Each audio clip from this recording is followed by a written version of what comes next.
Okay, welcome to part 2. Let's have a look now at this position. So at the end of the part 1 I've asked you to look at the imbalances if you're interested. So the imbalances, the two knights versus the two bishops causes the main imbalance. Other aspects include black's potential use of this semi-open e-file to bear down on e2. White has currently possession of the c-file, especially if he doubles, then rook c8 will not be possible. Okay, so how does play proceed here?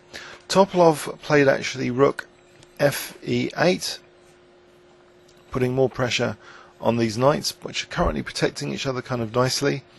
Now rook fc1, so Anand, pardon me, is not too concerned by that rook e8. He just carries on. He's possessing that c-file now. So there's entry points, which, as we know from previous video, can be quite critical. These various entry points. So it's good to have that possession. Topalov now kicks this knight with f6. And now where are these knights going? Well, actually the c5 square is outlined by Anand as a potentially useful square. So his next move, knight d7, heads to that square potentially. Okay, so bishop f5, again kicking the knight. So Anand chooses to put it now on c5. So again, the two knights are nicely protecting each other. Bishop b6. And now, another invasory knight move. It was on d7, but now knight b7 is played. So that immediately threatens knight d6, forking rook and bishop. And in this position that would be kind of harmful. There wouldn't be rook e5 in this position because the knight's on it. But there would be bishop takes d3, so it's not a major threat to deal with. But anyway, Topalov retreats his bishop to d7. And in doing so, you know, if left alone, Topalov could potentially just maybe double up rooks, say rook e6 to stop knight d6, and rook e8, and that would be a very comfortable position, bearing down that semi-open e-file.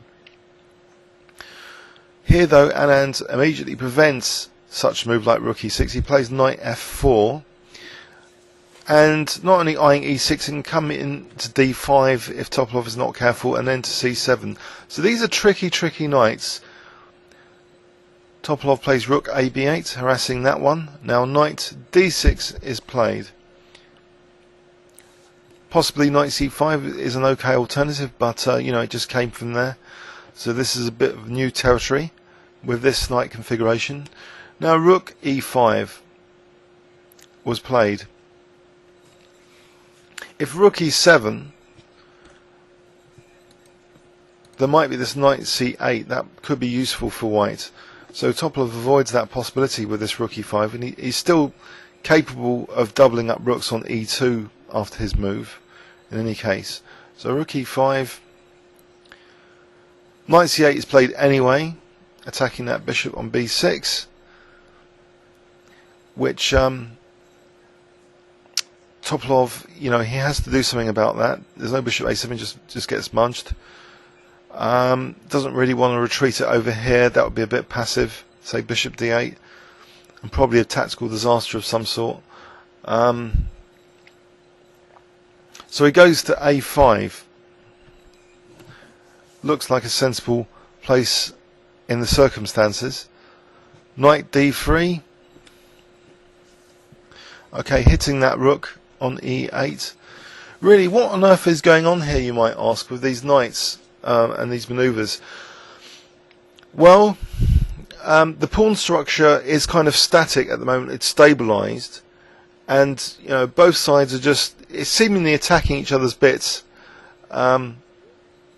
continually, but maybe trying to expose a weakness of some sort or a tactical vulnerability. So rook e8. So here, instead of say, well, knight d6 might actually run into serious trouble now if knight d6 was played. Maybe rook e6 here. Okay, that means knight f5 is actually possible because the bishop's been blocked in. But but Anand actually chose knight a7. So let's just make sure, was actually knight d6 impossible? I'm going to switch on an engine here.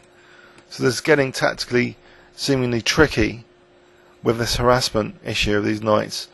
If here, rook e6, I think knight f5 is perfectly okay.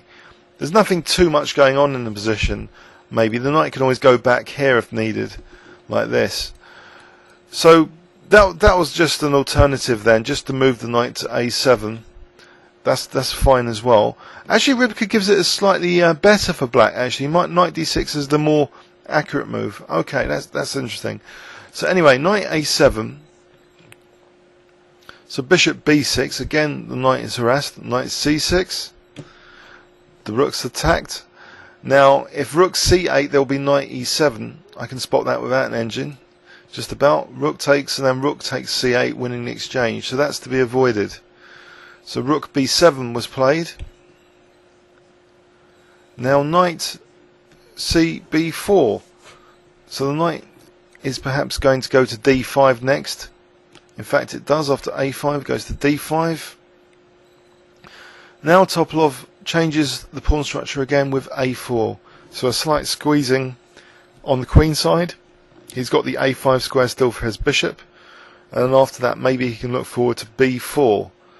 So here, Anand actually changed the imbalance again. He robs black of the two bishops.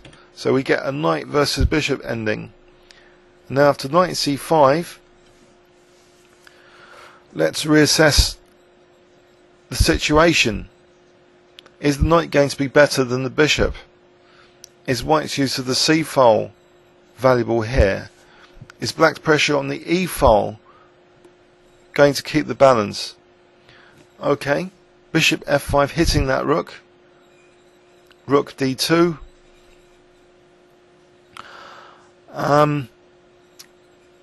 Okay, d4 is under fire. Topalov actually ignores it now.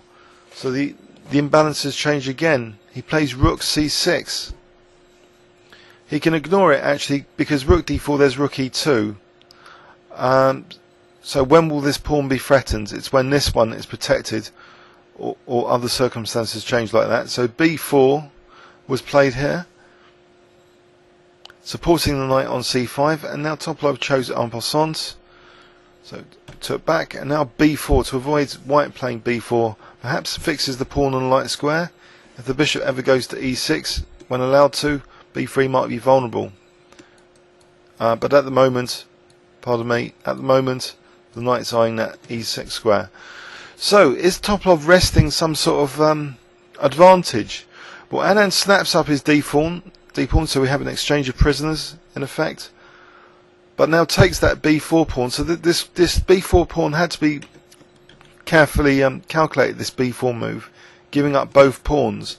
So in return, what's Topalov thought here? He probably thought he's got enough compensation. He's got the rook on the 7th. The bishop is now nice and active.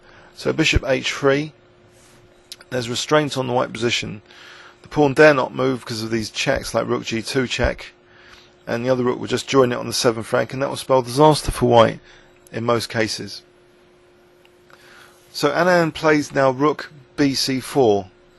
And believe it or not, there's still a long way to go in this game. So, let's hold off here. White's a pawn up. Do you think white should be able to convert this position a pawn up, knight versus bishop, or do you think the black pieces are too active now?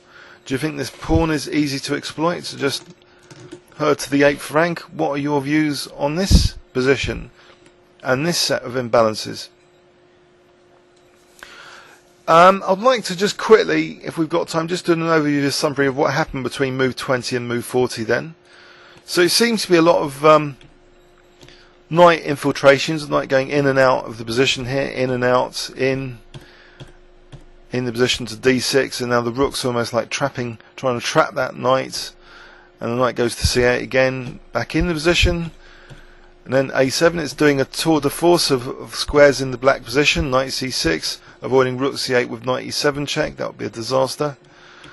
And now knight b4 again, going to go back in on the 5th rank now to d5, and then finally the configuration changed with knight takes bishop. So the bishop pair has gone for black, and we're left with this potentially, interesting knight versus bishop ending.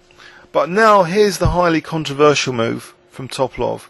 He's not just prepared to give up d4 for e2, but he's tempting fate for rook takes d4. He wants a rook on the 7th. He gives up 2 pawns, but for his one, so it's in effect a pawn sacrifice for positional pressure now. So we reach this position after rook bc4, with black having some positional pressure, active rook on the 7th, active bishop restricting the king. White has a potentially useful passed pawn, potentially useful c-file, potentially useful knight. Okay, please leave any comments or questions so far at move 40 for part 2. Thanks very much.